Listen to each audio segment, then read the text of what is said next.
who the hell knows with these things? It seems like there's no real rhyme or reason. But I mean, if there ever was a case for an appeal, he's got it. He 100% has it.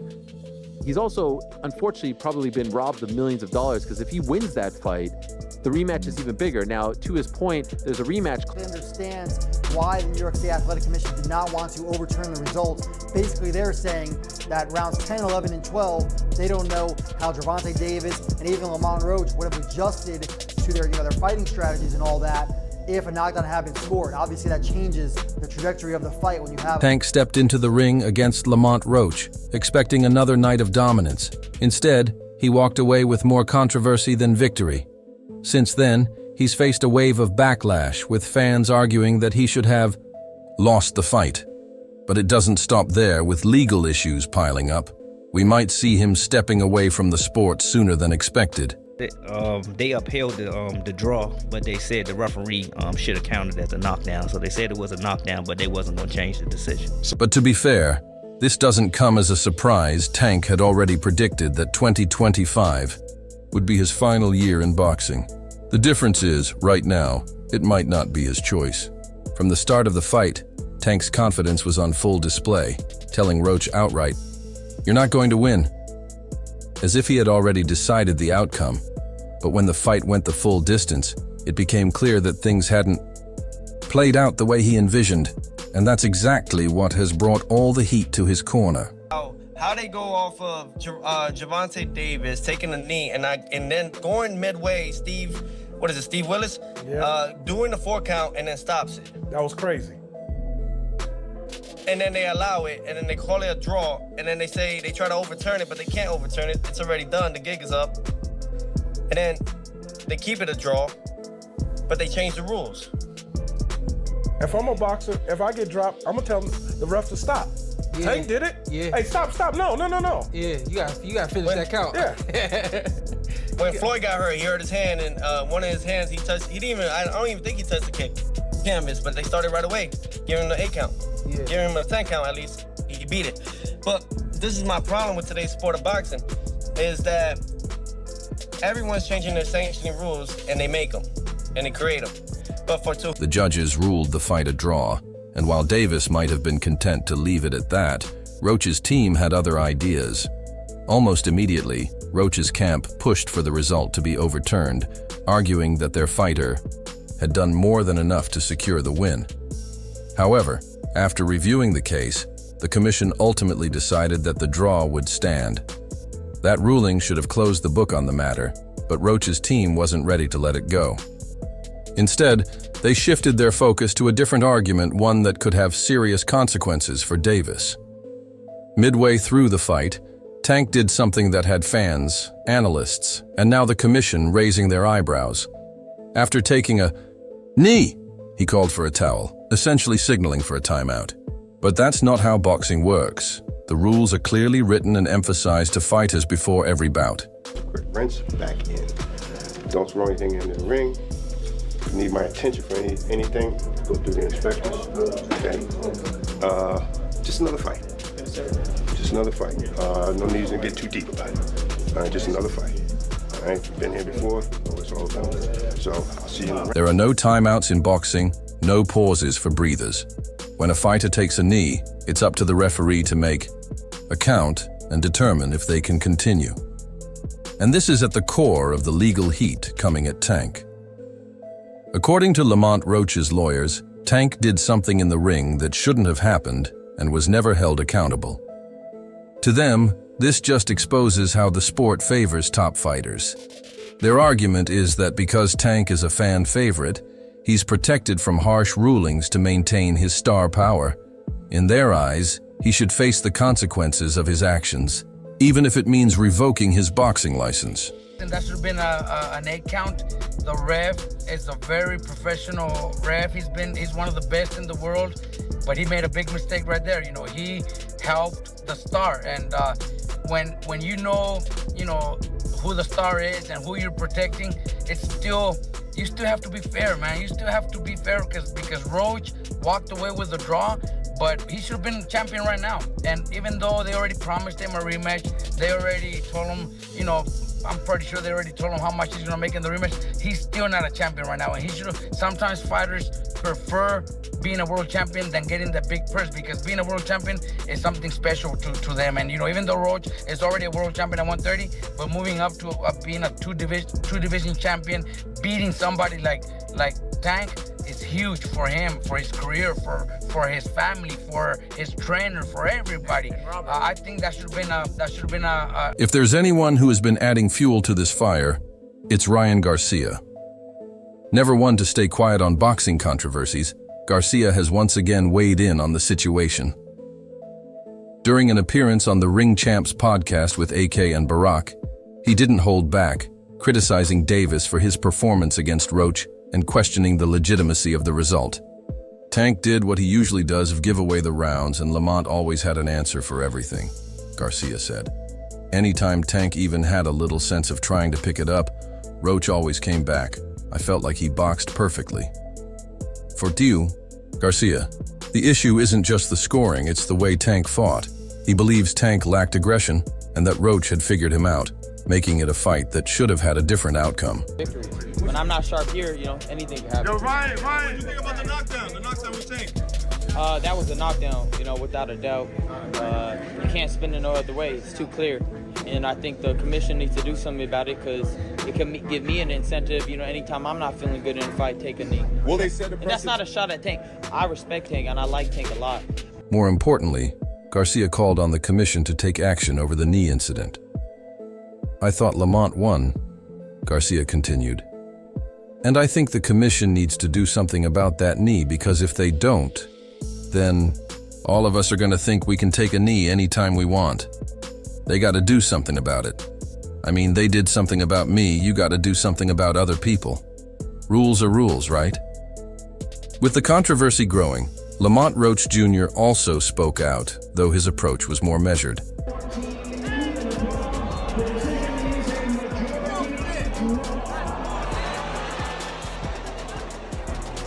Appearing on the Come and Talk to Me podcast, Roach defended Davis's skills, but made sure to emphasize that the fight had been a real test for both men.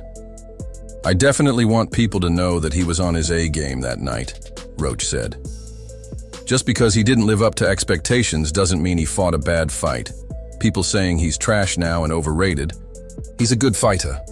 While it may have sounded like a show of respect, there was an underlying message in Roach's words. He needs people to believe that he faced the best version of Tank Davis, not a fighter on the decline.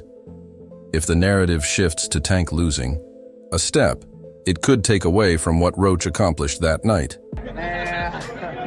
He got lucky in the draw. He did a good fight, though. I thought he won it, but man, he gotta just create more action. That's a sparring session as far as I'm concerned. But god damn, that's not the Gervonta I know. So while Roach defended Davis's ability, it was clear that he wanted to keep the spotlight on his own performance. Meanwhile, outside opinions continued to pour, and promoter Eddie Hearn spoke out, arguing that Davis should not be disqualified over the incident. But by then, public perception had already started turning against him. If the commission let him off too easily, it would only fuel accusations of favoritism. On the other hand, if they punished him too harshly, it could be seen as an overreaction. Either way, Tank was now stuck in a situation with no easy way out. The fight, we had a show that night. I haven't watched the full fight. One thing that's kind of baffling is that it wasn't a knockdown. I mean, look, he wasn't hurt. There's no doubt about that. But if you take a knee in the fight and you touch down, whilst punches are being thrown, it has to be a knockdown. I've heard some people saying, oh, that he should be disqualified. He went back to the corner. I don't buy that, to be honest with you. I mean, I think that's a warning. But it's a bit of a bizarre situation. For me, there was a lot of people in boxing that were saying that this is a really tough fight. Lamont Roach is a serious fighter. I said it might not be the biggest profile fight, but it's actually quite a tough fight. And Shakur said to me, even the day before, I'm telling you, he's going to have big trouble tomorrow night. And I just feel like hopefully this could be... And just when it seemed like things couldn't get any more complicated, John Jones entered the conversation. The UFC legend, widely considered one of the greatest mixed martial artists of all time, made a surprising offer to Davis, The two had met before, sparking some talk in the combat sports world, but now it seemed Jones had something else in mind. With all the legal troubles surrounding Tank, a video quickly made the rounds on social media in which Jones invited him to step into the world of MMA, even offering to personally train him. "When are we going to get you in the cage?" Jones asked Davis. "I'll teach you myself, man. I'll teach you how to grapple, jiu-jitsu, all that. A little wrestling, it'll be easy for you, bro. Those hands right there, ain't nobody trying to see them. Oh man, you got so much time. I see super fights in your future, bro. Nobody wants any problems with you, my guy." How are you? Man, it's nice to meet you, man. You working hard, huh? How you get that power, bruh? Where that power come from? God given? I knew it. I knew it. God bless you, man. Time to shake your hand. Yes, sir. Go, man. It was a bold move, but perhaps not an unexpected one. Jones has long been an advocate for crossover fights, and with Davis now facing serious trouble in boxing, the idea of a fresh start in MMA could suddenly seem more appealing. And while Tank didn't commit to anything outright, his response raised eyebrows. "Let's do it," he said. "I'm willing to do it." That single statement set off a wave of speculation.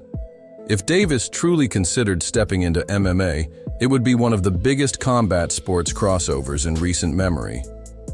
And with Dana White openly discussing plans to bring the UFC's business model into boxing, the timing of it all couldn't be more interesting. We have just done a deal to start a new boxing league with Turkey, who absolutely loves the sport of boxing. I am very happy today. I give the flag of boxing to the best man who can handle it. He have a tough job now, but I am sure he will be delivering to the people and the fans the magnificent league and get boxing great again. The model is proven to deliver the fights that the fans want to see. The best will fight the best, and the fighters will continue to move up the rankings and become world champions. We will continue to make announcements on where you can watch and all the rest. But perhaps the only reason they can't simply move on from Tank is the number of fights still lined up for him. First, the rematch with Roach is now more than just an idea, it's a necessity. Had the referee ruled Davis's knee a knockdown, Lamont Roach Jr. would have walked away with a career-defining victory, and the boxing world wouldn't be in an uproar. But that didn't happen, and now the only way to settle this is by running it back. And this was already mandatory in the event of a draw or a loss for Tank. Boxing fan, that the fact that I do watch him fight, you know what I'm saying? Like, I really like boxing. Are you open to immediate rematch? In my contract, immediate rematch was signed. I signed for the immediate rematch when I signed for the first fight. Right. Just in case he lost or just in case it was a draw. So when you got to According to reports, both camps are already on board, with a potential date set for June 21st in Las Vegas. The fact that it's happening this soon speaks volumes about the demand for clarity. There's no belt dispute here, no mandatory obligations, just an unshakable sense that the fight needs a definitive ending. But what makes this rematch even more intriguing is how the perception of Davis has shifted since their first encounter. Before their initial fight, Roach Jr. was viewed as an overachieving underdog. Now, he's the man many believe should have already beaten Davis, and that changes everything. Fighters who are supposed to lose but prove they can hang often return, in rematches with even more confidence. And that's exactly what Roach is banking on. This time, he won't have to fight for respect, he's already earned it. Now he just needs to close the show. Tank want a rematch. Do you let me know now? Do you want to fight Tank again? He said he over and do a rematch. Do you want to fight Tank 100%. It's only a matter of time. We're gonna fight. We're gonna fight again. It's just whenever the fight gonna happen. So it's gonna happen. It's gonna happen. Okay. They said they want it in New York again. Do you want to fight again in the Barclays Center? I wouldn't mind, but I'd love for it to be in DC. Meanwhile, Davis finds himself in an unfamiliar position. He's no longer the clear favorite. His performance against Roach Jr. raised legitimate concerns about whether his best days are behind him. Even among his supporters, doubt is creeping in. The idea that Davis could be slowing down isn't just coming from fans, it's spreading among fighters too. Undefeated prospect Julian Gonzalez, who initially expected Davis to dominate, has now changed his stance. "I think I had Lamont Roach, I'm not gonna lie," Gonzalez admitted. "But I wasn't mad at the draw. I'm a rock with Lamont, though. It's hard. Lamont surprised me a lot, so I'm with Lamont. And it's easy to see why. Lamont Roach Jr. is no longer just a challenger. He's a legitimate threat to Tank. Davis knows it too, and maybe that's why he's been hesitant to talk about the rematch." I'm not sure, bro. I'm definitely not sure, but hopefully we can get it before. It probably won't be this year. Is that the one you want next? It's definitely the one I want next, but it's not gonna be next. You might see it in a minute. And Gonzalez isn't alone. Many in the boxing world who once viewed Davis as a near-invincible force now see cracks in his armor. The aura of invincibility that made him so feared is beginning to fade, and Roach Jr. has positioned himself as the fighter capable of breaking it completely. But the real question is, how will Davis respond? If he truly believes that Roach Jr. was never on his level, this should be the perfect opportunity to prove it. If he's still the same knockout artist who built his name by dismantling opponents, then the rematch should be his to win. But if Roach Jr. is as good as he showed the first time, if he really has Davis figured out, then this fight might be the one that confirms what many are starting to believe, that Tank is no longer the same fighter he once was. Honestly, I thought I should have won without that being counted a knockdown. Look, I ain't the ref. I ain't really, you know what I'm saying? Like, if he had the white sweat out his eye, he had the white sweat out his eye. But the rules do state, if you voluntarily take a knee, then that's automatic. But it is what it is. I wasn't relying on that. I was relying on what I was doing in it. I think Lamont. Roach Jr. hasn't been letting up, and neither have the fans. The controversy from his fight against Tank Davis refuses to die down, and Roach is making sure it stays front and center. While the official result was a majority draw, Roach has spent the past few weeks making it clear that he believes he won him, and he's not backing off that stance. Since the fight, Roach has been everywhere, appearing on major podcasts, engaging with the media, and keeping the pressure on both Davis and the Boxing Commission. Every interview, every post, and every comment has been designed to fuel the conversation. But this week, he took things a step further, going straight at Tank's fanbase with a viral post that stirred up even more debate.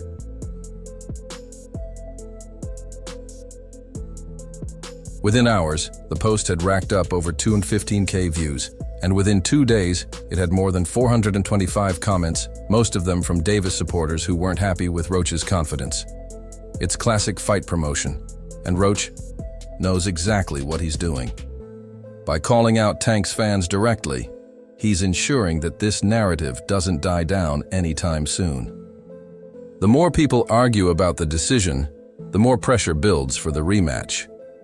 And from the way things are looking, Roach is playing the long game, keeping himself in the spotlight, and making sure that by the time the rematch happens, the energy is at an all-time high.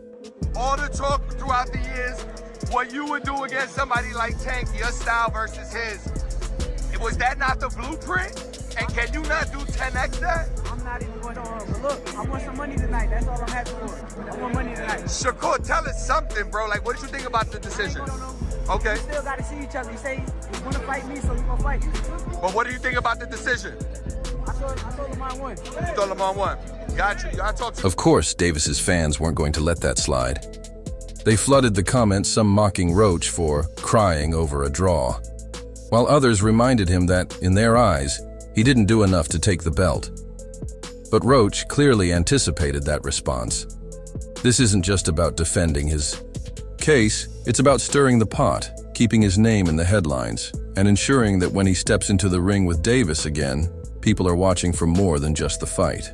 Roach has successfully shifted the conversation.